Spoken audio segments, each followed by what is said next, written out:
All right, so today we're going to be talking about the THCA ban and the companies that aren't saying anything. All right, so I know everyone is wondering if you're in the THCA space, you've seen the ban, you've seen, the whole thing, you've seen the rescheduling, you're up to date with pretty much everything that's going on right now, right? So, but the only question is, if you've been buying from a lot of these companies throughout the past, I want to say 5 years, even 2 to 3 years, like if you've been buying and you heard about the ban and there's no emails, there's no messages letting you guys know from all of the companies that it's going to be okay, we're still in business, and things have just seemed to go on, the business is normal, nothing is going to happen. Like, all of the companies are still selling the same, communicating the same, discounts are still the same, like discounts haven't risen or nothing. There is no sign of panic by these companies necessarily, right? So we're going to get into my personal opinion on what's going on, and then we're actually going to go look and see if we can find any articles and see what Google has to say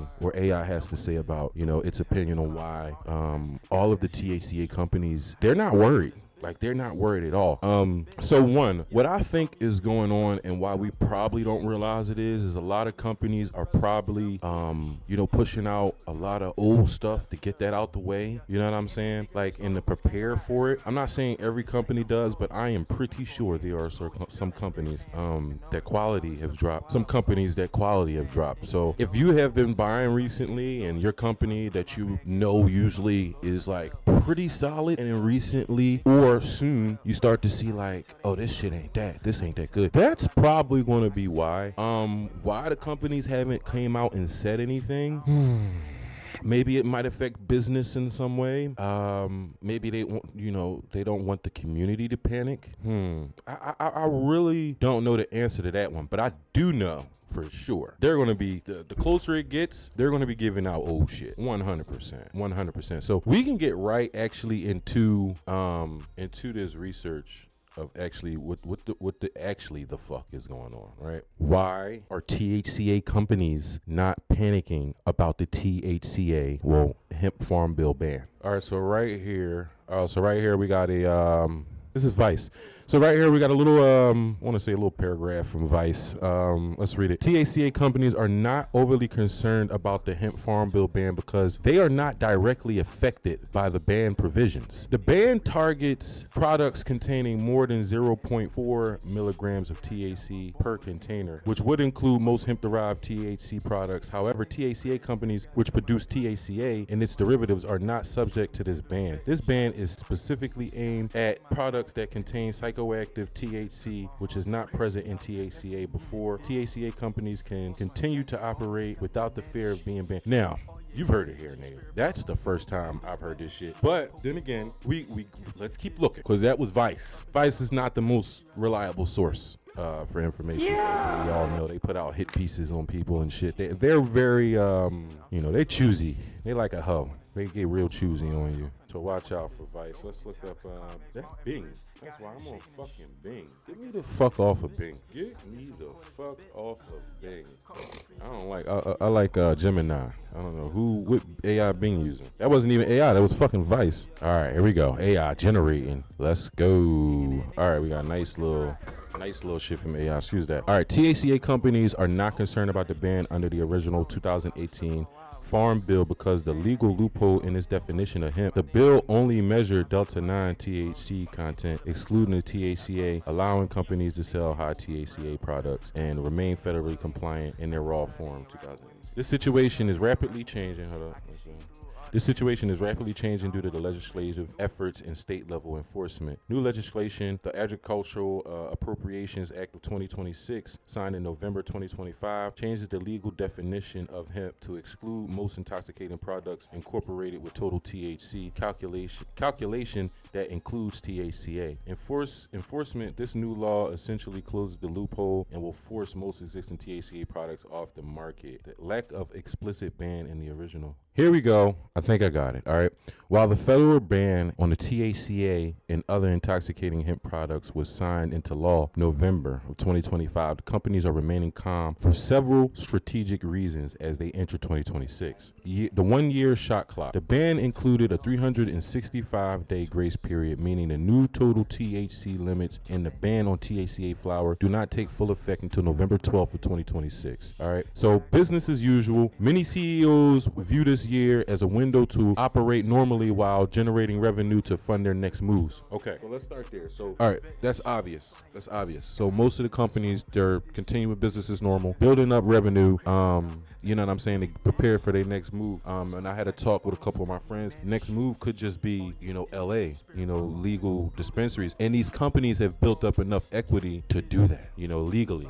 Strategic planning. Some leaders, such as the CEO of hemp beverage company, can describe this as not a defeat, but as a shot clock to lobby for favorable permanent regulations before the deadline. Basically, they building up, I think, right here for a transition into a different, type of business, maybe legal cannabis business. You know what I'm saying? So we're moving on. Massive lobbying blitz. Industry groups are not staying silent. They are actively organizing full court lobbying push to replace the ban with federal regulatory framework focused on safety and age gating rather than just total prohibition, right? So repeal efforts. Bipartisan bills have already been introduced to repeal the ban language. Section 781 of Continuing Appropriations Act. Political shifts. The industry advocates are leveraging a recent 2026 poll showing that 4 in 5 marijuana consumers oppose the hemp ban signed by President Trump, using this data to pressure lawmakers. Doubt over federal enforcement. There is a widespread skepticism regarding the federal government's ability to actually shut down the market by November 2026. So that basically meaning, like, are y'all even going to be able to end this shit for real? Are y'all going to be able to really stop this shit for real? You know what I mean? And that's a real question because this business has been going on for the past 3 to 4 years. Are you really going to be able to shut this whole thing down in a month? Like, everybody just stops? That's a good question. That's definitely would be a hard task to do. I think you would have to do something like that by force to just it's just done. November 12th, it's just done. Like, it's just over. That'll be a little crazy. Enforcement gaps. Observers point to a massive enforcement gap. Nothing there are currently too many retailers. Observation point to a massive enforcement gap, noting there are currently too many retailers, over 8,000 in Texas alone, for agencies like the DEA and FDA to effectively police. See, it's too much of them niggas. You had to go into every store by force and get the shit and start arresting people. You know what I mean? Good people. Fathers and mothers and uncles and grandfathers and all that shit. You just going in there arresting them because they running a business, which was legal 12 months ago. At the time, they would be going into these places. Legal challenges. Companies are preparing for prolonged litigation, arguing the ban devastates a $28 billion, y'all, with a B, $28 billion industry and could be unconstitutional or appropriately enacted. Pivot to state level safe havens. Texas, for example, despite the federal pressure, Texas has considered creating its own regulatory system for hemp products rather than an outright ban, potentially providing a protected local market for the business. To close it out, larger good actor companies are using this year to transition into medical or adult use marijuana markets. By following the new federal laws put up earlier this year, they hope to be grandfathered into the federal. So the large companies using this year as a transition into the medical and adult industry by following the new federal rules early, they hope to be grandfathered into federally legal regulated system once marijuana is officially rescheduled to Schedule 3. Okay. All right. So we know why they quiet. One, they're saving money. They don't want any panic. They keeping everything as normal as possible.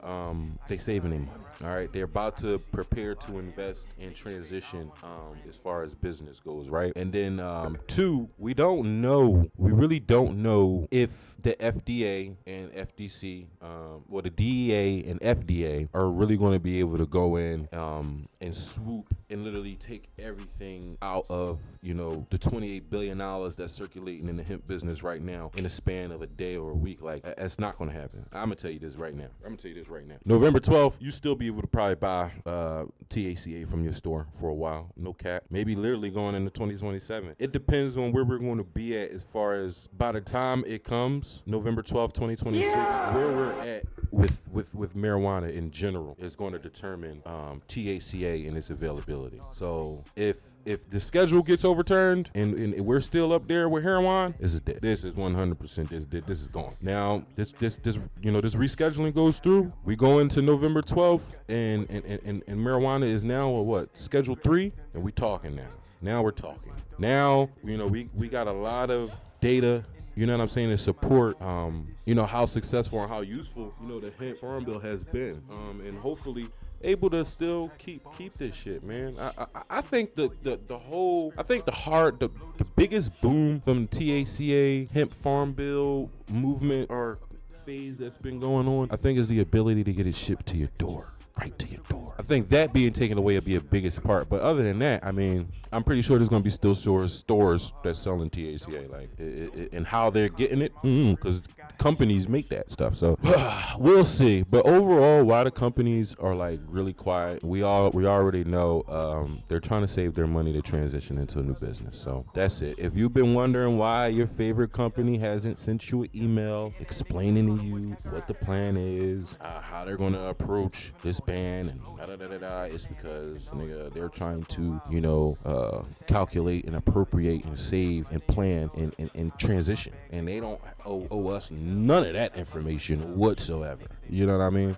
Especially if you're talking about a new company, as far as a new industry, as far as it's starting in its birth, right? We're talking about 2018 here, so it's been under 10 years. It's been 8 years. So you're talking about a 8-year-old company, and you telling it's got to shut down damn near next year? Yeah, I wouldn't say nothing to y'all niggas either. I would just continue to make my money and plan the pivot, and that's it. That's what they're doing. So there we go. While companies have been quiet about the THCA ban, because they're pivoting, they don't have to share that information with you, unfortunately. But yeah, man. So let's get back here. They don't have to share that information with you.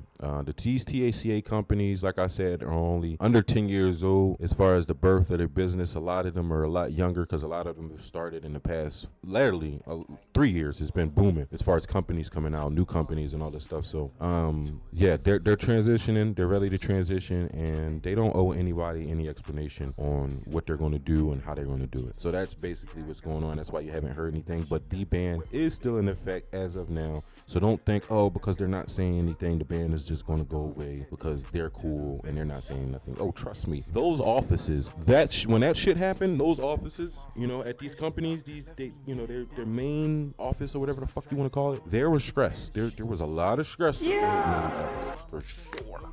100%. Don't think just because you didn't get an email that these people at these companies aren't planning and preparing. That simple. All right, this has been nice. This has been a good one. It's High Thoughts with Tay. If you haven't already, like, comment, and subscribe. This video is actually collaborated with my main page, TaeTokes. If you haven't already with that, give it a subscribe. I'll check you guys out on the next one.